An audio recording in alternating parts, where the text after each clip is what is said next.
রাহমাতুল্লাহি ওয়া বারাকাতুহু। একটি শোক সংবাদ, শোক সংবাদ, শোক সংবাদ।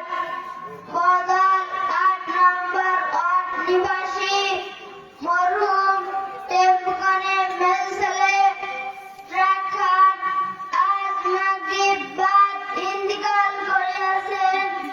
ইন্না লিল্লাহি ওয়া ইন্না ইলাইহি রাজিউন। মরহুমের নামাজে জানাজা একটু পর দারুল কুরআন বোদাল মাদ্রাসার মাহফিলের স্টেজের সামনে অনুষ্ঠিত হবে ইনশাআল্লাহ। অতএব দিনদরদি ও ধর্মপ্রাণ মুসলমান ভাইয়েরা মরহুমের নামাজে জানাজায় শরীক হইয়া মরহুমের বিদায় আত্মার মাগফিরাত কামনা করুন।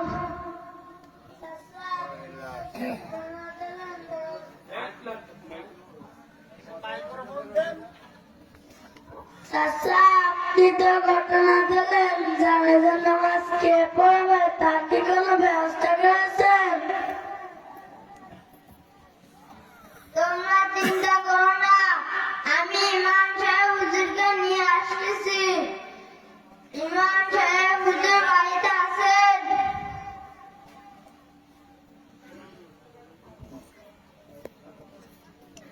কেমন আছেন? আমি উত্তরপাড়া আব্দুল্লাহ, আমি আসতেছি।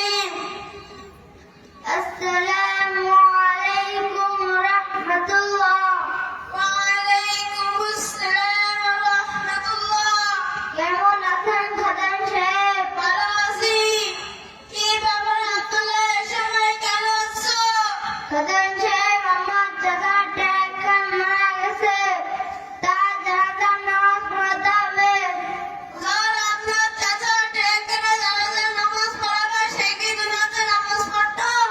না, তো তেমন নামাজ পড়তো না, মাঝে মাঝে পড়তো, বেশি সময় ফাঁকি দিত। এবার কেমন মুসলমান মাঝে মাঝে নামাজ পড়তো? মুসলমান হলে কি নামাজ না যায়? অথচ রাসূলুল্লাহ বলেছেন, ওই ব্যক্তির ঈমান নেই যার নামাজ নেই। আচ্ছা, জীবনে নামাজ নেই তার ঈমান তো কোনো কথা নয়। আমার হুজুর এমন বেনামাজি, নামাজ পড়ান না। আমি চলে যাচ্ছি, আপনারা অন্য ব্যস্ত করেন। না না খাদেম সাহেব, যাবেন না। আমাদের আর কোনো উপায় নেই, আপনি হুজুরকে বুঝিয়ে নিয়ে আসেন। ঠিক আছে, আপনারা তাহলে আমার সাথে আদা করেন। যতদিন বেঁচে থাকবেন আর কোনোদিন নামাজ ছাড়বেন না।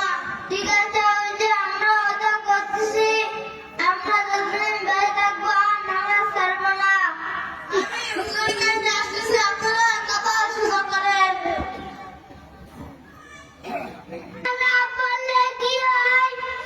দেখলাম এজন্য আপনার সবাই সাবধান থাকবেন। কেউ চুরি নামাজ ছাড়বেন না। নামাজ ছাড়লে আপনার হুজুর কিন্তু নামাজ পড়াবেন না, বুঝলেন তো? ইনশাআল্লাহ।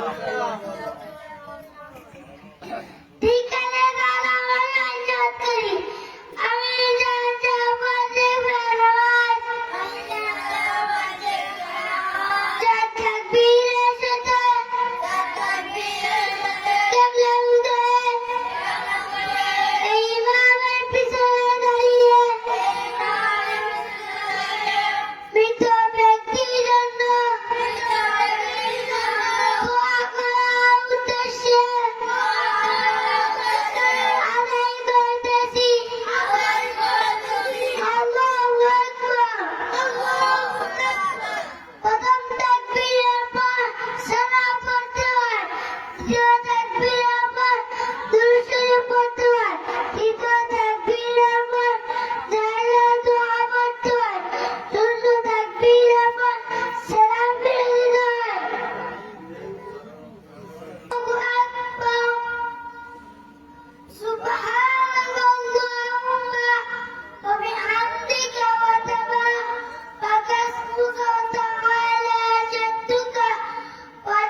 মাশাআল্লাহ।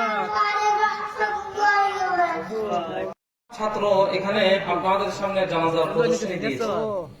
তো আমরা এখানে অনেকেই আছে যে আমরা এই জানাজার দোয়া জানি না। তো এর বহু কারণ থাকতে পারে, তার মধ্যে অন্যতম কারণ হলো ছোটবেলায় আমরা দ্বীনি শিক্ষা পাইনি, বা দ্বীনি শিক্ষা থাকলেও সেভাবে আমরা গ্রহণ করতে পারি নাই। এজন্য এই ছোট মাসুম বাচ্চা, যে বাচ্চা নাকি এখনো মায়ের কোল থেকে ভালোভাবে নামে নাই, সেই বাচ্চা আপনাদের সামনে দেখিয়ে দিল যে জানাজার নামাজ কিভাবে পড়াতে হয়। আমি তো মনে করি ওনার বাবা খুব একজন ধন্য বাবা, যে উনি মারা গেলে ওনার সন্তান ওনার জানাজা পড়াতে পারবে, ঠিক কিনা? এজন্য আপনারাও চেষ্টা করবেন, আপনার সন্তান সন্ততি, আপনার পোতানাতি পোতাপুত্নী যারা আছে সকলকে এই দারুল কোরআন বর্তমান মাদ্রাসায় ভর্তি করিয়ে দিবেন ইনশাআল্লাহ।